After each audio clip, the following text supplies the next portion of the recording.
Oi, gente, tudo bem com vocês? Ó, essa semana o Papo Pro é aqui, ó, um pouquinho diferente, tô com o meu terno de gala. Mas é o seguinte, vocês lembram, vocês que acompanham o Papo Pro aqui, sempre, geralmente tem um GCzinho ali, 9 Jiu-Jitsu, né? Faço aula experimental. Bom, e finalmente nós estamos aqui hoje, na nossa escola, em 9 Jiu-Jitsu. Nós estamos aqui hoje com o professor Nilson. E aí, Lecão? Obrigado, viu? É aqui onde a gente tira todo o nosso estresse, né? Nosso divã, né? Não, é aqui a nossa terapia. Então, já que você aí, ó, tá meio, os anos aí estão meio conturbados, os dias meio conturbados aqui, eu tenho certeza que aqui é o lugar onde você vai poder desestressar um pouquinho mais, né? Verdade. E aí, professor, como é que funciona esse negócio aqui, cara? Rapaz, isso aqui nasceu de um sonho, né? E de repassar aquilo que aconteceu na minha vida, pô. Pratiquei jiu-jitsu durante um tempo, fiquei parado 10 anos. Comecei em 97, peguei azul em 2000. Fiquei de 2000 a 2010. Sim. Em 2010 eu tive um choque, né? Passei por um processo bem delicado na minha vida, um processo de separação e tal. E eu entrei em depressão, cara. Real, isso é real. Depressão não é uma coisa fictícia, não. E nesse momento eu recebi um convite de um amigo que a gente tinha em comum. E ele falou: Nilson, volta a treinar jiu-jitsu. Ele é faixa preta e tal. E eu falei: cara, não levo mais jeito, tô fora e tal. E eu queria, na realidade, ficar numa caverna, guardadinho, escondido lá. E de repente ele insistiu e eu fui lá fazer uma aula novamente. E aí eu senti exatamente isso que você acabou de falar no início aí. Essa paz, né? Que na hora que você está num processo difícil, é complicado você alcançar ela. Uhum. E foi ali que eu alcancei. E lutando, né, contra a realidade, que eu estava 10 anos fora do tatame, eu saí de 70 quilos para 126 quilos, eu sou um cara baixo, tenho 1,76, 1,76 não, perdão, 1,70, né, e eu, poxa vida, eu fiquei assim, né, falei, não vou conseguir. Não tem como. Na época que eu competia, que eu estava na faixa branca para fazer para azul, estava todo atlético, né? Todo mundo pensa que para praticar jiu-jitsu você tem que ter um cara bombadão e tal, né? Você tem que estar com o gás em dia. Às vezes a pessoa fala, não, ó, vou melhorar o gás, depois eu vou lá, né? E de repente o jiu-jitsu me abraçou, cara, assim, sem precisar estar preparado, né? E o professor Will, que foi o autor desse convite, né? Mais tarde veio o professor Mauro, mas o professor Will foi o primeiro ali. E ele foi o cara que fez com que eu acreditasse que eu poderia voltar. E quando eu voltei, eu encontrei esse cenário assim maravilhoso. Amigos, revi amigos, e as pessoas me apoiando.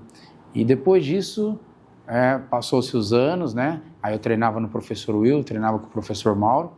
E eu vim para Campo Grande e aqui eu quis repassar isso, reproduzir isso. Que eu vi muitas pessoas na mesma situação que eu estava passando, ou depressão por causa do trabalho, ou depressão por causa de estudo, ou depressão porque teve algum problema com relacionamento. E eu falei, não, cara, existe uma solução, além dos remédios, né, que os médicos prescrevem. Eu falei, tem uma solução mais saudável, né? E foi aí que a gente começou esse projeto. Bom demais. O que a gente vem acompanhando aí de uns tempos para cá, né, que o jiu-jitsu saiu. Primeiro o jiu-jitsu, a gente procura um pouquinho a história do jiu-jitsu, a gente percebeu que o jiu-jitsu ele inicia para pessoas que têm um poder aquisitivo muito grande. Sim. Aí depois isso mudou, foi lá para baixo também, pegou a galera também do poder aquisitivo um pouquinho inferior. Sim. E agora você olha assim, é uma mistura muito grande, porque aqui você no tatame a gente encontra advogado, médico, a gente encontra mecânicos, a gente encontra o cara que bate caixa todo dia lá na frutaria. A gente está falando da nossa realidade aqui. Um caboclo que não tem perna, né? Que as crianças que também de várias classes aqui. Sim. Então, a gente percebe que o jiu-jitsu, e dentro do jiu-jitsu, a hierarquia é muito forte, onde ele acaba ensinando isso para fora do jiu-jitsu. Como que se define isso? Olha, na realidade, esse conceito de hierarquia foi perdido ao longo dos anos, né? Eu sou de uma geração ainda antes da sua, 50 anos. Eu sou da geração ainda onde o professor entrava na sala de aula, a gente ficava de pé, do lado direito da cadeira, como sinal de respeito, né? Isso era necessário. E ao longo dos anos foram se perdendo essas coisas. Mas o jiu-jitsu, ele manteve. O seu Hélio Gracie, quando começou lá, ele trouxe isso, né? Essa disciplina, né? Depois implantou a hierarquia junto ali. Então a gente sabe que os graduados, você tem que entrar no tatame, tem que ir lá cumprimentar. Não é que você se sujeita a isso, né? É você quer participar disso. Isso é saudável, né? Hoje, qualquer pessoa que vem num tatame, seja aqui ou qualquer lugar do mundo, né? Que vá no tatame, prática de jiu-jitsu, ele chega lá, ele fica meio perdido, que ele acha que todo mundo é lutador e que todo mundo quer bater nele, né? E aí, de repente, ele vê todo mundo entrando e os cumprimenta, reverencia o tatame, depois vai cumprimenta o professor. E fala, cara, aqui é diferente, né? E aí, isso aí que a gente vem resgatando e mantendo essa tradição, né? Dentro do jiu-jitsu, que não é fácil. Mas hoje a gente vê crianças dos kids, o Heitor, né? 4 aninhos, ele vai entrar no tatame, né? Aí tem lá o Azeitoninha, né? Tem a galerinha lá, né? Que treina com a gente. E aí você vê o Dedé, que é um master, o Fábio, que é um master, né? Que chegam aqui também com o mesmo respeito, a mesma reverência, né? Então, isso é importante, isso é o gostoso do jiu-jitsu, porque ele nivela, né? Como você falou, né? Tem um mecânico, tem um médico, tem um advogado, tem o cara que trabalha na frutaria, tem todo tipo de gente. Só que a hora que entra aqui, isso que é interessante no jiu-jitsu, porque o médico, ele chega aqui e aí tem lá o cara que, vamos dizer assim, o pedreiro, vamos colocar aqui. Mas o pedreiro é mais graduado que ele. Então ele chega com humildade, tudo bem com o senhor e tal. E a aula hoje é com aquele cara ali. Ele é um graduado, ele é um faixa marrom, ele é um faixa preta, né? Um exemplo disso lá em São Paulo, nós tínhamos lá com o professor Mauro, tinha 2 médicos, tinha um treino lá que era das 10h30 à meia-noite, cara. Era uma loucura. Aí você fala, quem vai treinar 10h30 à meia-noite, né? Médico, advogado, juiz, tinha gestor de condomínio, e nisso tinha um cara lá que era o cowboy, um baixinho, troncudinho assim, ele era do campo mesmo, né? Vivia com o pai dele num sítio lá, e ele já era faixa marrom, né? E tinha um juiz lá, não me recordo agora o nome dele, mas, cara, ele era um juiz do Ministério do Trabalho, um cara extremamente influente dentro da cidade, e ele era faixa branca, ele chegava lá, ia lá, e tinha humildade, né, para reconhecer isso. Então, essa é a essência do Gil, né? Ele nivela. Ele deixa tudo por igual, isso é maravilhoso. E hoje a gente vê as crianças hoje que estão treinando no jiu-jitsu, elas têm um comportamento diferente fora do tatame. E isso, eu acredito muito que é por causa dessa disciplina. Porque aqui a criança e acabou, não tem essa. Criança em casa é lá aquele teste 24 horas, né? Ele fica testando os pais até... Pai. Exatamente. Agora no tatame não, é posição e todo mundo na posição sem dar um pio. Então eles acabam entendendo isso e acabam levando isso para fora do tatame. Eu vejo isso com a Maria Eduarda também, a Dudinha. Quando ela tá lá em casa também, deu, já senta, posição, aí já fica na dela também. E a gente entende que isso vem do jiu-jitsu. Vem do jiu-jitsu. E a gente precisa acompanhar isso e mostrar isso para eles, porque a geração vai mudando. Já não é mais aquelas crianças que era da tua época, depois veio um pouquinho da minha, agora é outra geração. E isso é bom porque ele força o professor a evoluir. Exatamente. A aula lá, na minha época, 97, é diferente da aula de hoje. Né? Na minha época, quase não via garotos treinando. Era ali aquela galerinha de 10 para 11 anos, já estava querendo passar por aquela transiçãozinha ali, né?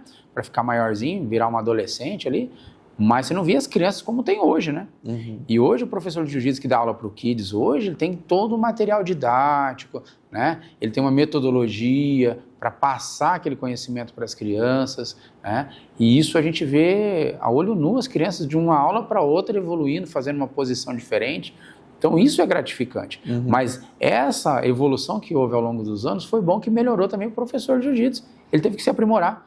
Outra técnica, outra dinâmica. Eu tenho uma especialização com crianças autistas, né? Eu fiz. Então, isso mudou totalmente minha visão dentro do jiu-jitsu. Né? E nós temos casos de crianças com autismo, um grau assim mais severo, que tomava alguns remédios e, com o passar do tempo, o médico falou, olha, não está tendo mais necessidade, porque ele está evoluindo. O que está acontecendo? Eu coloquei ele na aula de jiu-jitsu. Sério, então não tira, deixa ele lá, né? E a gente vê isso. Vem muito do contato, né? Porque a criança que tem um autismo, alguns dos bloqueios dela é o pegar, né? Tocar, é o falar mais próximo. Então, e isso o jiu-jitsu vai moldando a criança, você vai acabando ensinando a criança.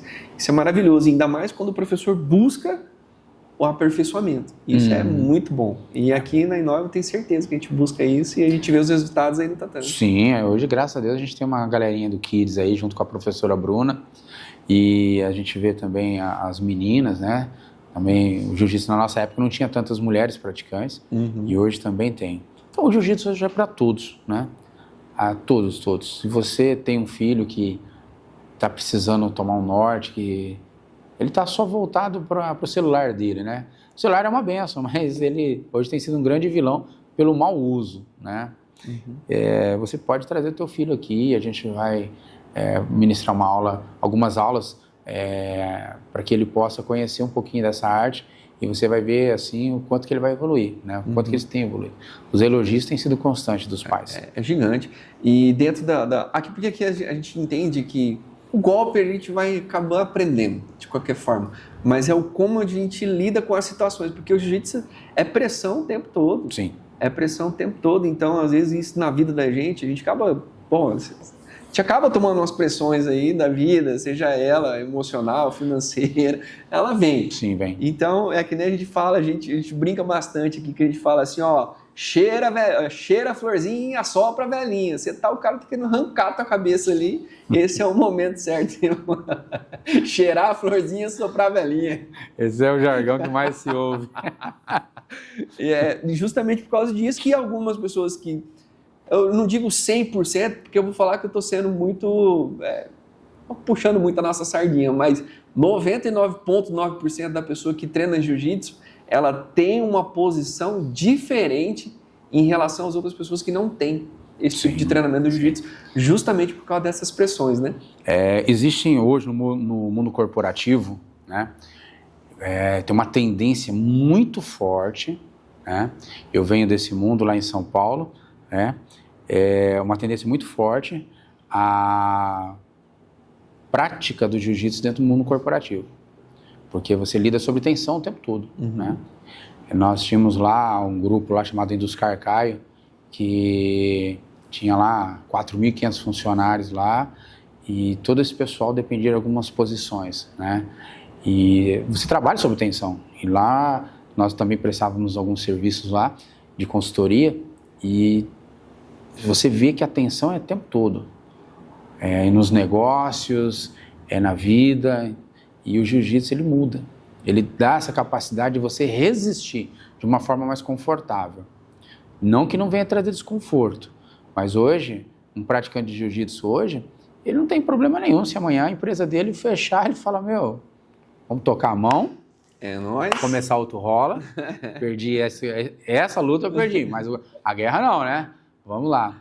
E é assim que se faz, cara. E hoje a gente tem referências aí, Mark Zuckerberg, a gente tem lá o Thales, tem um monte de gente aí fora do Brasil, dentro do Brasil, aquele cara que fez lá o Venom, né? Sim. O ator lá, o inclusive Keanu lutou Reeves, campeonato sem ninguém saber que era ele. Campeonato sem ninguém saber, né? Aqui no Brasil a gente tem bastante coisa. Felipe Tito, né? Teve aqui em Campo Grande, a gente conversou com ele, ele falou, Sensei, não, eu vou lá, eu vou praticar e tal, e tá praticando jiu-jitsu lá em São Paulo, lá, né? Então a gente tem algumas referências. Hoje o pessoal começa a praticar, cara, se apaixona.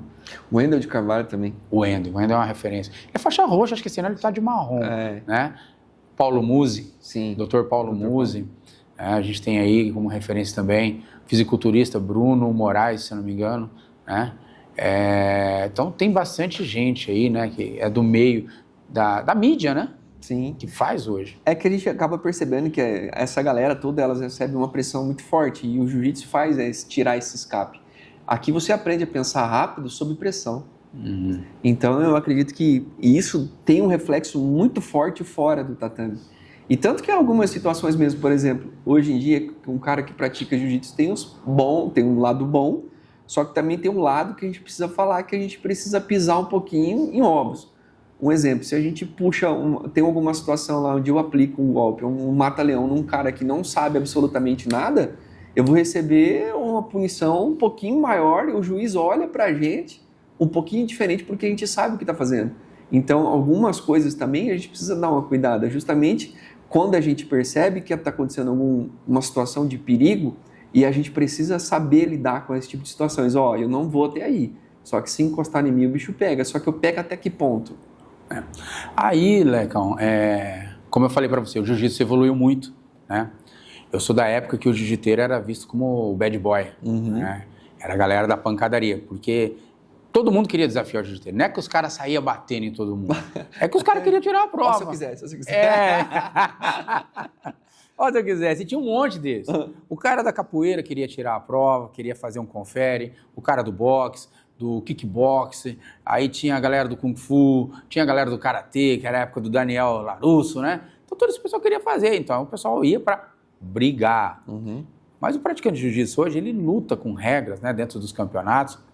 E uma coisa que eu faço, assim, com alguns alunos nossos, é quando às vezes chega algum iniciante aqui, a gente coloca ele como tutor, né? E aí ele fica ali junto, acompanhando. E quando ele vai fazer o primeiro contato de rola, né? Não na primeira aula, né? Tem uma sequência de aulas para depois ele fazer um primeiro rolinha com a gente. E aí ele vê, ele treina ali com aquela pessoa, termina tal, treina, fala, e aí, você sentiu dificuldade em dominar ele durante a luta? Não, sensei, não. Você viu o quanto que você é superior a ele tecnicamente? Sim. Isso estou falando de faixa branca, tá?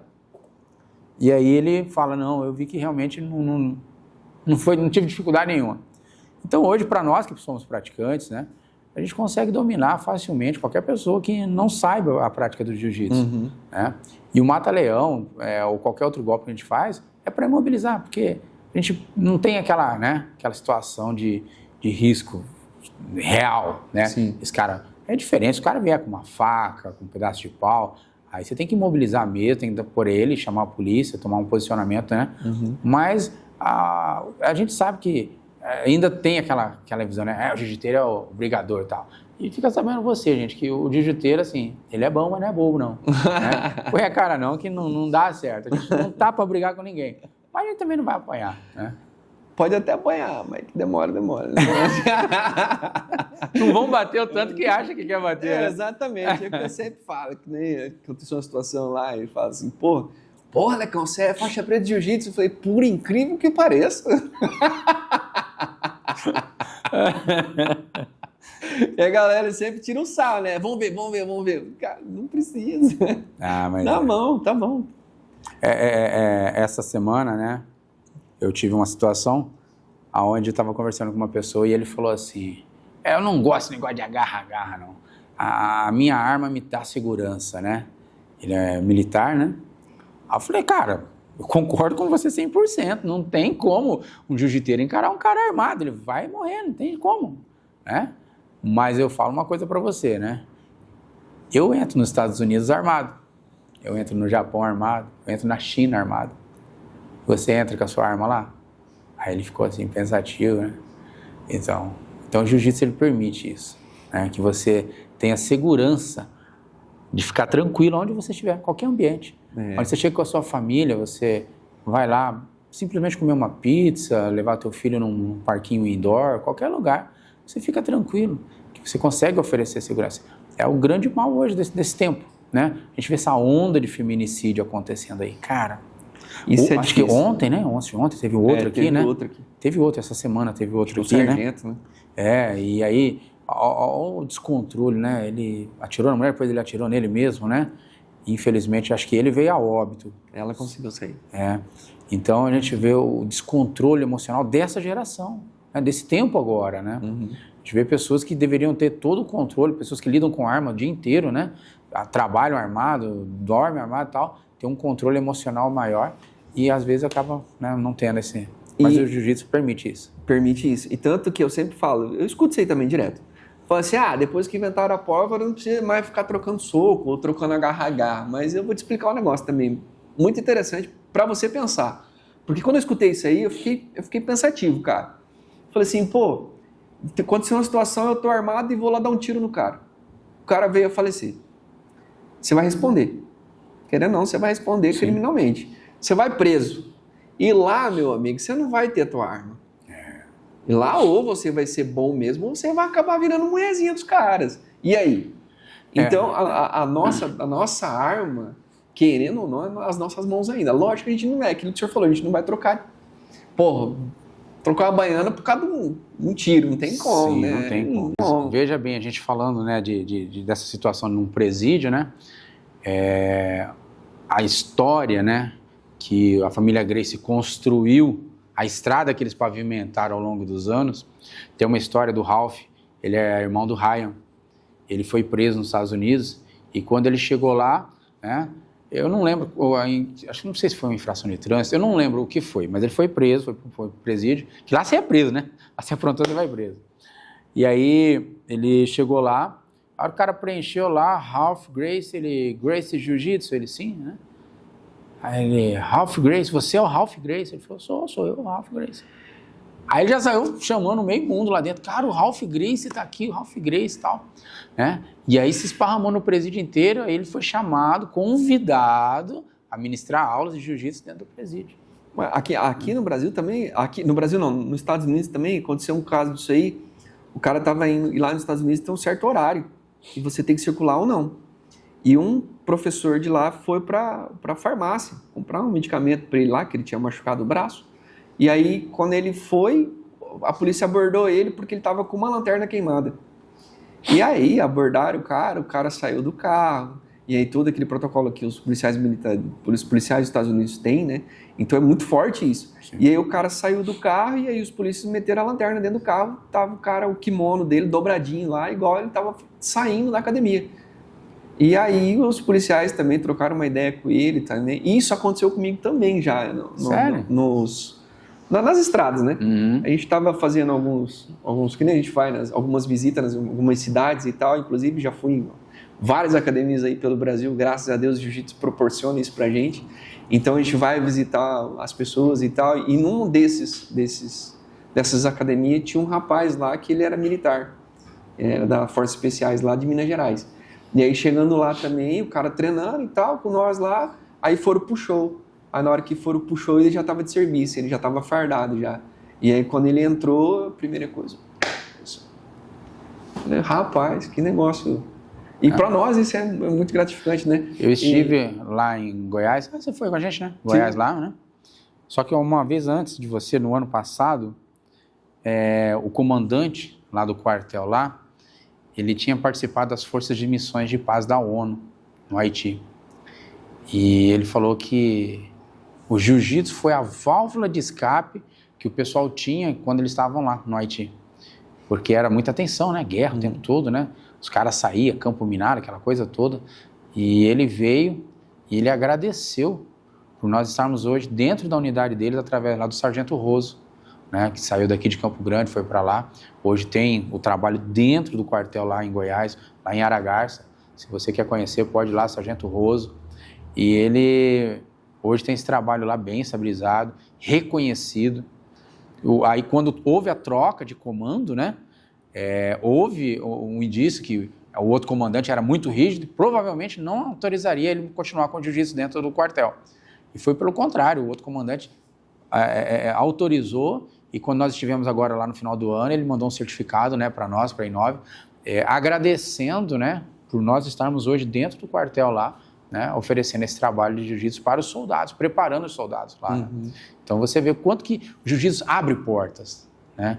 Hoje, é por isso que eu falo assim, ser faixa preta, cara, saber os golpes, é necessário. Você chegou na faixa preta, você tem que segurar a tua faixa, você tem que ser um bom, né, praticante.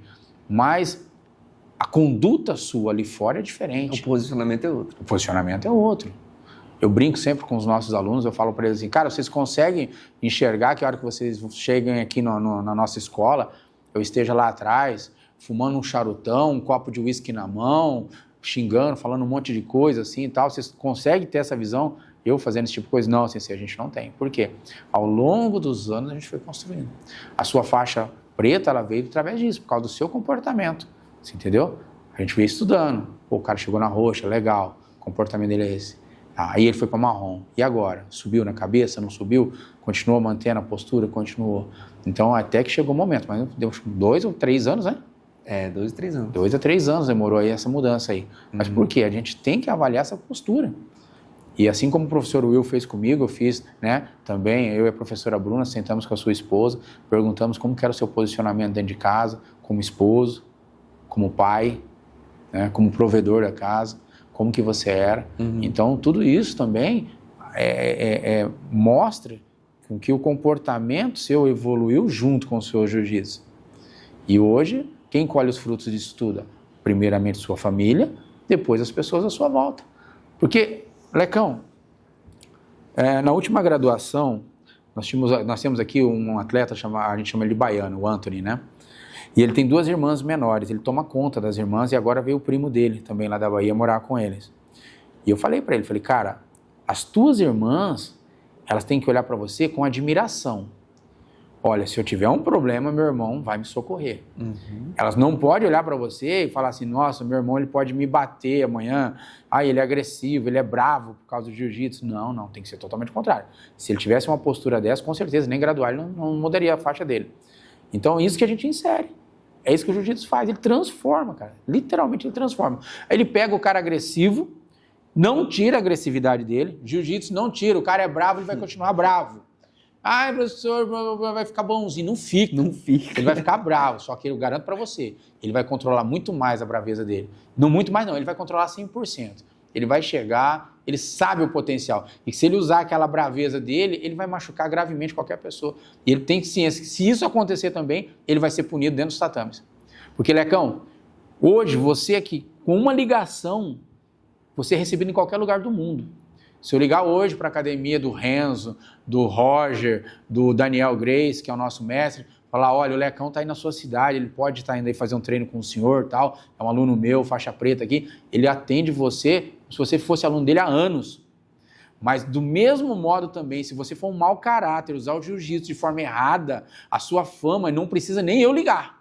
Ela corre o mundo inteiro. O mundo inteiro vai correr a tua fama como se você é um péssimo praticante de jiu-jitsu. Então ela tem essas duas, né? Essa balança. Se você for um bom atleta, um bom professor, legal. Mas se você for ruim também, você vai colher esses frutos. Por quê? Ninguém vai te aceitar no tatame dele. Já viu o professor Will fazer isso? O cara chegar lá e falar, cara, não, hoje você não vai rolar aqui não, cara. Seu comportamento não condiz com o que você está fazendo lá fora. Então, o cara tomar aquele susto. E a mesma coisa aqui, houve já situações, não nesse prédio onde nós estamos, mas em outro prédio, o cara chegou e falei, cara, desculpa, mas você não vai ser bem aceito no meu tatame. O jiu-jitsu, muito disso, é muito do compensatório, né? O quanto você treina, o quanto você é bom. E a recompensa é forte. Só que também o lado ruim também é forte. E isso é inevitável a gente falar disso. Ele é completamente compensatório. Sim. Quanto mais você treina, mais você fica bom naquilo. Só que bom ou ruim, quem vai decidir é você. Sim. Então isso aí vai muito, né? Daquela questão do professor que está por trás, né? Sim. Hoje, graças a Deus, assim, né? Eu só tenho boas referências. Eu não tenho uma má referência, só tenho boas referências. E as pessoas que se aproximam de nós também estão na mesma vibe, né? Se não está no mesmo pensamento, não fica, não permanece, né? É natural, né? É natural, ele é excluído automaticamente por si só. Porque o comportamento dele não é o que a gente espera, né? E ele se sente mal. Porque aqui todo mundo se abraça, todo mundo se respeita, né? E é assim, se você faz as coisas legais, beleza. Só voltando que o cara ruim, o cara bravo, ele não vai deixar de ser bravo, mas o cara bonzinho, aquele bonzinho até demais, que vocês falam que é bobo, aí vocês vão ter que tomar cuidado, porque ele vai virar um leão, né? Um leão domável e domesticado. Por quê? É aquele leão que ele sabe o potencial dele. Nós temos aqui o Buguinho. O Buguinho é o Marcos, é um atleta que ele tinha dificuldade de se comunicar. Ele entrava cabeça baixa, saía de cabeça baixa, não falava com ninguém. Hoje é um atleta de ponta, nosso aqui. Nós temos um outro aí também, o Carlos. O Carlos é um cara que ele chegou, ele olhava desconfiado, né? Fez as primeiras aulas assim e daqui a pouco ele começou a pegar confiança. Hoje ele já está se tornando um instrutor dentro da nossa equipe. Você entendeu? Está sendo assistido, Tá se tornando, tá ministrando algumas aulas sobre a supervisão minha ou sua, né? Então, você vê a diferença, o que o jiu-jitsu fez, né? O que o jiu-jitsu faz. Ele pega aquele cara introvertido que mal olha nos olhos e daqui a pouco esse cara tá dando aula, faz assim, faz assado e tal. Ele pega aquele cara que é o bravão, aí ele chega aqui, toma uma piava, aí ele fala, rapaz do céu, mas uma menina me pegou ali, me finalizou, esse garotinho, eu tenho 90 quilos, um garotinho de 50 quilos me finalizou, que é isso? Que é isso, cara? Aí ele fala, isso é jiu-jitsu. Aí ele tem que ter humildade para chegar para aquele garotinho ali de 50, 45 quilos e falar assim, cara, o que você fez? Ah, eu fiz isso. Você pode me ensinar? É um choque. O jiu-jitsu é absurdo em relação a isso. Porque ele tem que abaixar, ele tem que diminuir a autoestima dele, né? Tá muito alto. Baixa aí, chão, vem cá que você vai aprender o que é jiu-jitsu. E o que eu vejo também aqui, que a maioria dos nossos alunos ali, a gente conduz eles para que eles sejam instrutores e professores, não que eles não sejam atletas. Até porque, querendo ou não, o ano passado, o último campeonato, a gente já teve um aproveitamento de 120%. A gente colocou os atletas e todos eles medalharam e um trouxe 2 medalhas.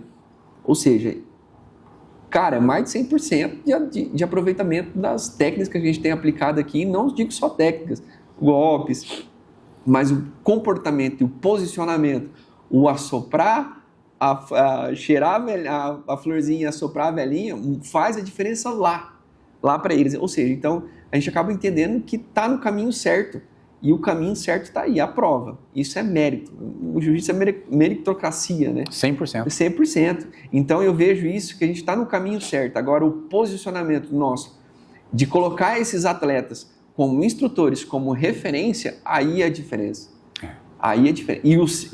Essa assistência que é feito individualmente para cada um, porque a gente sabe como é que é o psicológico de cada um deles, tanto do Marcos, tanto do Carlos, quanto do Baiano. A gente sabe como é que é o comportamento deles, até onde a gente consegue puxar deles, Sim. até onde a gente consegue espremer eles, até que ponto a gente tem que passar a mão na cabeça deles. E isso é aquele rolê, né? É anos de tatame. Então a gente acaba conhecendo as pessoas. Pô, tem lugares que a gente vê, pô, a gente vai cumprimentar lá, a gente já percebe, aquele joelhinho dele já tá ruim. É ou não é? É anos de tatame. E eu vejo que esse preparatório é o que faz a diferença da Inove. Isso a gente não vê nas outras academias. É muito difícil enxergar isso. De ver assim, o cara posicionou, você já olha assim, ele tá machucado ali. É muito difícil. Essa é uma questão que a gente zela muito, né? Porque, na realidade, a nossa escola, ela tem os atletas que se formaram naturalmente. Uhum. Não houve uma especificação, você vai ser um atleta. Não. Eles começaram a treinar, foram despontando, e eles chegaram e eles perguntavam, sensei, posso participar de um campeonato? E aí, geralmente, essa pergunta era um pouco precoce, e a gente fala, você tem que se preparar um pouquinho mais para o próximo. E aí eles entendem esse tempo também, né? E aí no próximo a gente colocava eles à prova. Mas o que a gente vê? Que, cara, hoje, entre eu machucar você, que amanhã você tem que trabalhar, e eu abandonar aquele golpe, talvez eu perder para o tempo, né? Que vai acabar o tempo ali, eu vou perder, você está com uma vantagem, você está com um ponto na minha frente, eu prefiro perder. Tá? Isso não faz de mim menor. Mas vai surgir oportunidades.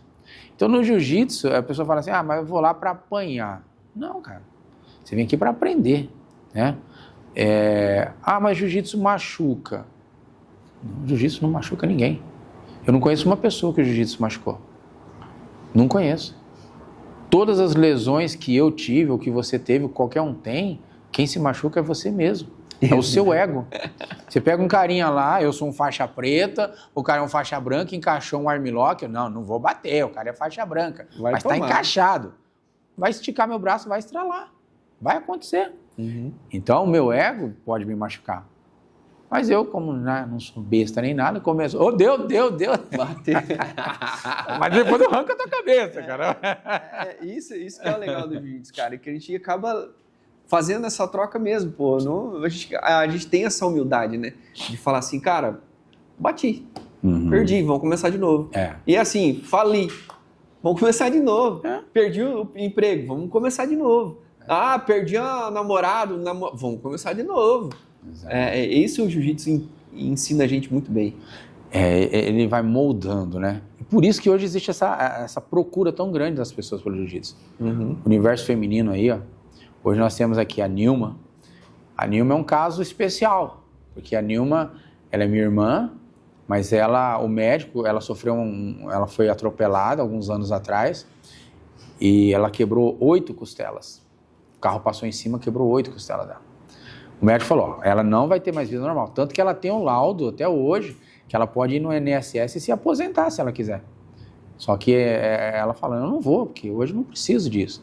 Hoje ela é uma atleta, acabou de fazer a inscrição dela para o Mundial lá em São Paulo. Tá, vai lá disputar o Mundial, hein? Alguém que os médicos falaram que não tinha mais condições de fazer isso. Então, essa é a condição que o jiu-jitsu traz. Hoje nós temos a professora Bruna, está aí com a gente, nós temos as meninas, Luísa, Júlia, as encrencas, a mãe do Salsicha, quem mais está aí de mulher aí? Tem a prima, tem a Jojo, nós temos um batalhão de mulheres aí, né, cara, que treina aí com a gente. Porque até citar nome, não esquece. Nossa, tem gente pra caramba aí, né? E essas meninas encontraram o que no jiu-jitsu? O que elas encontraram? Né? Encontraram segurança. Uma coisa que elas não tinham. Exatamente. E esse medo que hoje apavora todo mundo lá fora, que você vai poder chegar aqui e controlar. Porque hoje, vamos lá, eu vou fazer uma pergunta, né? Chegou uma situação, eu pergunto sempre isso para as meninas e até mesmo para os meninos. Você está lá com o seu namorado, chega 2, 3 meninas, começa a xingar você e tal, você vai falar o quê? Você sabe se defender? Não. Você está com a sua namorada, o cara passa, mexe com a tua namorada, você sabe se defender e defender ela? Não. Sabe? Não que o jiu-jiteiro vai lá tirar a limpo. Ele vai olhar pro cara e falar, irmão, circula, a melhor coisa que você faz, pô, deixa a gente em paz. Sabe? E sai fora. Quando o cara vê, ele não é um alvo interessante. Diferente quando você tem um cara que é campeão numa categoria, você está lutando naquela categoria, você chegou lá, ele é o campeão, ele é o cara a ser batido. Então esse cara, ele me estimula por anos. Eu trabalhar duro para chegar lá e ganhar dele. Foi assim o caso meu e do Cabelo. A gente disputa desde a faixa roxa junto. Cabelo, te amo, cara. Você é um cara que me fez evoluir. Tá? E o cara que lutei a vida inteira para pegar ele. E ele lutava para pegar eu, então ele pau a pau. O Jonas, professor Jonas lá de São Paulo, lembra dele? Pô, professor Jonas, cara na Azul, que ele me batia, cara. Assim, treinava eu de madrugada, a gente fazia 5 treinos no dia. O ano de 2016, fui o melhor ano da minha vida, treinei, fui pro Mundial, fui tudo, cara, porque esse cara me estimulava. Agora o cara que não faz nada, pra gente, você vai falar, irmão, sai de perto. Você não quer sair? Não, então eu saio. Porque eu sei que eu vou estragar você, então deixa quieto. Né? É isso. E tem mais, só para você entender um pouquinho do universo do jiu-jitsu. Se algum atleta nosso ou aluno nosso começar alguma agressão lá fora, ele é punido severamente aqui dentro. Ele não gradua, ele não participa de competições, ele não muda de faixa, ele pode vir treinar, mas ele vai ser rigorosamente assim corrigido aqui dentro. É ou não é? Reavaliado. Porque essa conduta não é o que nós pregamos aqui dentro. Exatamente. Então, essa é a vibe do jiu-jitsu. É isso que o jiu-jitsu faz. Ele vai trazendo toda essa transformação. Crianças, mulheres, homens já de uma idade mais avançada, mulheres de idade mais avançada, o gordinho, o magrinho. Nós temos o caso de um que não tem perna. Não tem perna e está treinando aqui. E duro. Inclusive, eu estava fazendo armlock, só com o cotoco. Adeco, o jiu-jitsu é isso. E pega o armlock dele. Tava lá o baiano tudo troncho. Pegou. Então essa é a prática do jiu-jitsu, cara. Agora fala pra mim, aonde que você encontra um esporte assim? Não tem, cara. Não tem. E o jiu-jitsu também é o único esporte que faz você pensar no agora. Cara, vou falar uma coisa, é impossível. Você pode pedalar pensando no boleto, pode pensar no que vou fazer amanhã. Você pode fazer caminhada, você pode fazer motocross, você pode fazer o que você quiser de exercício físico. Mas o jiu-jitsu, ele é o único esporte que faz você pensar no momento agora. Agora, o cara botou a mão aqui, eu tenho que tirar essa mão daqui. O cara botou o pé ali, eu tenho que tirar o pé dali. Eu tenho que fazer isso aqui. Cara, é tudo no agora. O jiu-jitsu é o único esporte que faz você pensar no agora. Somente isso. Isso é doideira, cara. Isso é verdade. É doideira. Porque... É por isso que isso é muito bom. Porque a gente acaba esquecendo as coisas lá no fundo. E aí quando a gente, depois com a adrenalina baixa, os músculos todos relaxados, a gente consegue achar a solução para aquele problema que a gente deixou lá antes de colocar um kimono. Exatamente. É doideira isso aí. Porque na realidade, cara, assim, você tem que tomar uma decisão rápida, né? Full time, né? Tem que ser a decisão, ou você vai perder a luta. É bem isso, ou você toma aquela decisão, você perde a luta. E ninguém quer perder. Às vezes, infelizmente, algumas pessoas que não são praticantes, né? Tem aquela visão de, esse negócio de ficar agarra-agarra, isso, homem agarrar com homem, mulher agarrar com homem e tal. Algumas pessoas conseguem ver algum conteúdo erótico nisso e tal. Cara, na boa, você está precisando ou fazer uma aula de jiu-jitsu ou rever. Se você consegue ver erotismo entre dois homens, você tá louco. Você tá louco, você tá doido. Você tá querendo só sobreviver. Rapaz, imagina um caboclo desse tamanho aqui, estrangulando, puxando aqui. Você fala, meu Deus do céu, o que eu faço agora? E aí você olha pro relógio, falta lá 1 minuto. Gente, é 1 minuto mais longo da nossa vida. Eterno. É eterno, não tem jeito, né? E hoje, por exemplo, se eu nunca treinei, eu tô vendo esse vídeo agora aí, o que você fala pros caras ou pras meninas, enfim, o que você fala pra quem nunca praticou jiu-jitsu e fala assim, cara, comece. Qual que é o papo que você fala, o que você falaria pra essa pessoa? Primeira coisa que eu colocaria, né, seria o seguinte, eu perguntaria pra ele, você sabe se defender? De verdade? Se você vê alguém que você ama, teu pai, tua mãe, teus irmãos, algum familiar seu, ou alguém que você ama, sua esposa, seu filho, sua namorada, seu namorado, passando por uma situação difícil, você saberia defender ele? Se a resposta for sim, você também precisa praticar jiu-jitsu, porque você vai aprimorar isso. Se a resposta for não, coloca uma bermuda, uma camiseta e vem conhecer. É isso aí. Bom, depois desse papo aí, vamos rolar, né, professor? Vamos rolar, né? É de praxe, né? Não tem jeito, né? Fazer uma forcinha aí, porque senão... Subir no tatame e não rolar... Tem que tirar pelo menos a casquinha, né? Não tem jeito. Não, vambora. Isso aí, vamos lá. Obrigado, gente, por ter acompanhado até agora aqui. E esse foi o Papo Pro da semana. Nossa.